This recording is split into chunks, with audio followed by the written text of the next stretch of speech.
we open a drawing specifying, in this case, a visual bookmark for starting.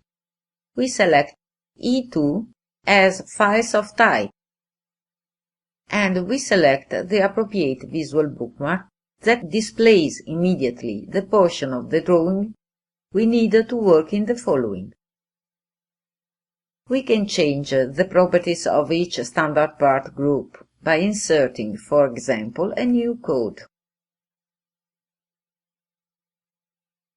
To enter the same code in the next group, we can use the copy part properties command and then the paste part properties command. Let's verify the result. The code of the second part is equal to the first one. After selecting the third group, we run again the edit part properties command and we type a different code.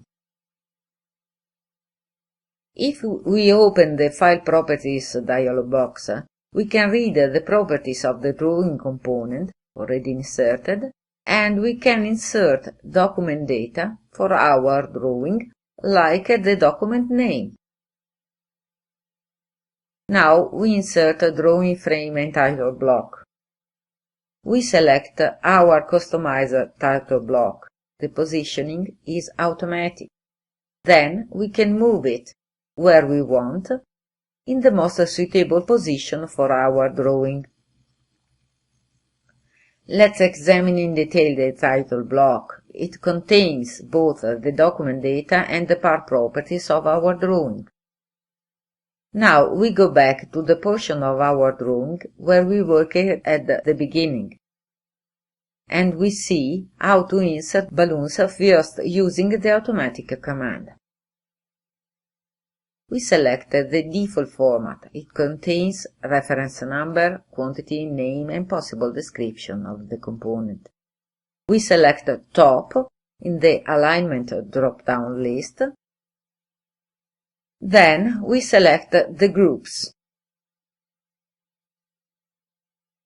And we confirm with Apply. Our balloons are inserted automatically.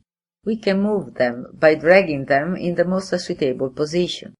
We can change the numbering of our balloons, that is, the position, with the Item Position Properties command that allows us to change the numbering simply by using a different sort order. We now delete them in order to reuse the same groups for other input mode. We can define different formats for our balloons, and we will use them when inserting to avoid local changes. Let's create a new format for balloons, we call it POS. We change the arrowhead. We select underlining for frame. It means the text of the balloon will be underlining. Then, we want to have as a text for the POS format only the position, that is, the numbering of the balloon. When we click OK, ThinkDesign displays a dialog box for the confirmation of saving the new format. We run again the automatic command for inserting balloons and select the format POS instead of default. The result is different from the previous one. The rules for the text are the ones defined in the POS format. We delete the last balloon and we run the manual command to insert balloon. We choose, for example, to stack balloons. That is, to enter the codes of the selected groups in a single balloon. Then, we have to decide where to position it. Even this can be moved.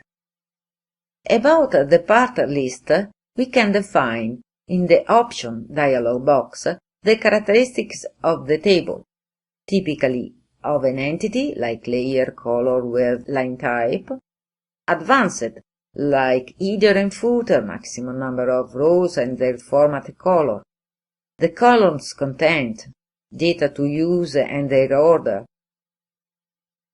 text,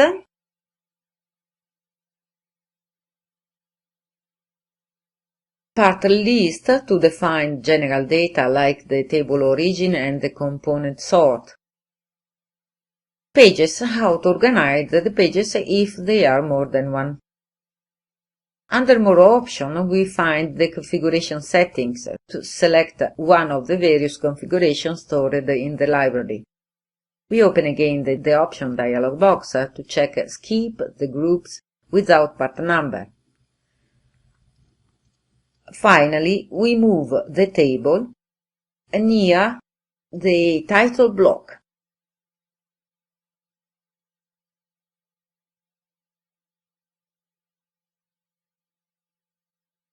This is the last operation of this tutorial.